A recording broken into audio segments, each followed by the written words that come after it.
I've slain a lot of dragons in my time, but I must admit, I'm not too sure of their crimes.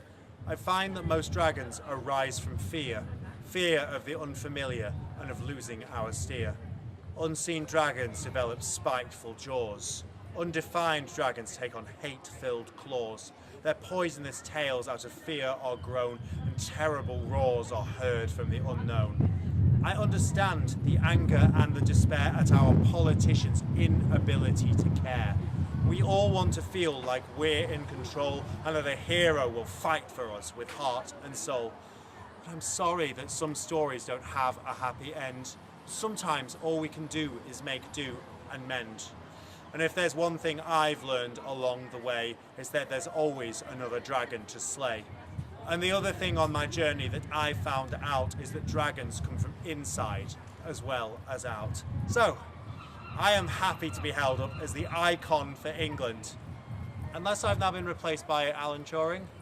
But I do have a few questions before we all go. What exactly does it mean to be English, though? Now, if you believe in twee adverts by BA and their ilk, we're all just tea and cake with a little bit of milk. And it's true that we're not all straight from a Richard Curtis movie, but we are a bit James Bond, a bit Baldrick, a bit Austin Powers, groovy. But aren't we also Boudica, Robin Hood, King Arthur's Sword in the Stone, the Bronte sisters, Jane Austen, and Winnie the Pooh tomes? Now, kings and queens no longer define for what we die. They're Henrys, Lizzie 1 or 2, Victoria, or even Lady Di. We have different royalty now. J.K. Rowling, Elton John and Freddie, the NHS, Banksy, Tracy Emin and Grayson Perry. And don't we all carry a little bit of the greats in our hearts, our Shakespeare, our Dickens, our Tolkien, our Francis Bacon art? And since I myself was born in a strange and foreign land, but I can call this my country, I want to take a stand and say that England is not just what was built in her soil, but those who come here and with blood, sweat and toil helped build our nation in our darkest hour fought lives sold and bought and a better life sought. They make our lives richer, our menus less drab.